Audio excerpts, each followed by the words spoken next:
ዛሬ የምናስጀምረው የሪፋይነሪ ፕሮጀክት ለኢትዮጵያ አዲስ አይደለም። በ1959 ዓ.ም እንደ ኢሮፒያን አቆጣጠር በአሰብ ፖርት አካባቢ 500,000 ሜትሪክ ቶን ማጥራት የሚችል ሪፋይነሪ ኢትዮጵያ ገንብታ ነበር። ከአራት ዓመት በኋላ 1963 ዓ.ም ወደ 800,000 ሜትሪክ ቶን አሳድጋ ነበር። አለመታደል ሆኖ ፖርቱን ስናጣ ቢያንስ ሪፋይነሪው የኢትዮጵያ ሀብት ኢንቨስትመንት ስለሆነ ወይ ወደ አዋሽ ወይ ወደ ድሬዳዋ ማምጣት ሲገባው ሪፋይነሪው እዛው ቀልጦ ቀረ። ይህ ጉዳይ ሀገር ወዳድ ለሆኑ ኢትዮጵያውያን የሚያስቆጭ የሚያንገበግብ ጉዳይ ነው።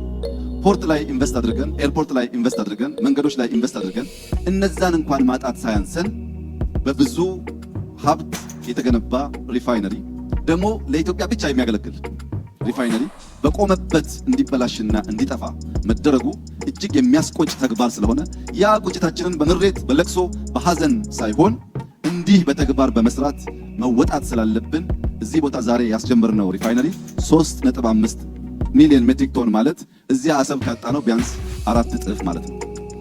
መበቀል በተግባር ማለት እንደዚህ ነው። 800,000 ሲጠፋ 3.5 ሚሊዮን አድርጎ መስራት ማለት ነው። እዚህ ሶማሌ ክልል ሽማግሌዎች አንድ ታዋቂ አባባል አላቸው። ስለ ሞኝ ሰው ሲናገሩ ከዛፍ ላይ ያለውን ፍሬ ለመቅጠፍ በእጁ ያዘውን ጣፋጭ ፍሬ እንደሚጥል ሞኝ ልጅ ነው ይሆን ነው። ገና ለገና ኢትዮጵያን ለማስተዳደር ኢትዮጵያን ለማልማት ያላትን ፍሬ እየበተን ሳይሆን እየሰበሰብን መሆን አለበት።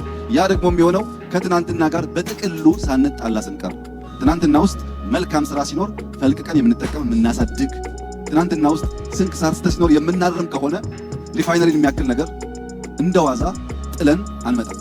ይህንን አይነት ጥፋት ዳግም ላለመፈጸም ኢትዮጵያውያን ካለንበት መነታረክ ካለንበት መባላት ወጥተን እንደዚህ ባለው ትላልቅ ስራ የኢትዮጵያን ስም ማስጠራት የኢትዮጵያን ከፍታ ለልጆቻችን የተሻለች ሀገር መስራት የሁላችን የሰርክ ስራ መሆን ይኖርበታል። ዛሬ ወር ባልሞላ ጊዜ ውስጥ ሌላ ትልቅ አነቃቂ አምርቂ ለኢትዮጵያ ብልጽግና መሰረት የሚጥል ስራዎች የምናስጀምርበት ዕለት ነው። ይህንን ስራ የስኬቶቻችን ማብሰሪያ የማንሰራራት መሻታችን ማሰሪያ አድርገን እንወስደዋለን። 2017 እና 2018 ልክ እንደ 100 ዓመት የሰፋ የአንድ ወር ጊዜ ለኢትዮጵያውያን አምጥቷል።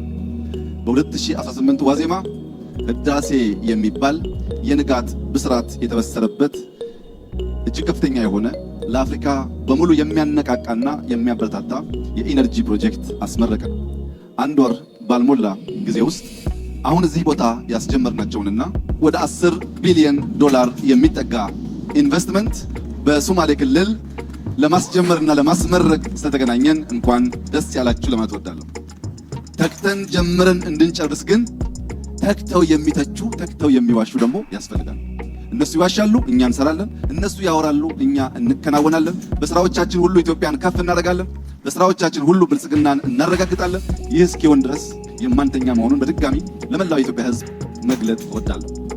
በቅርቡ በጉባ ህዳሴን ስናስመርቅ ህዳሴ ተመርቋል። ሌሎች ከፍ ያሉ ፕሮጀክቶች ሜጋ ፕሮጀክቶች እስከ 30 ቢሊዮን ዶላር የሚጠጉ ኢትዮጵያ ውስጥ ይጀመራሉ ብዬ ስናገር እንዲሁ ለመናገር ብቻ ያልኩ ይመስላችኋል።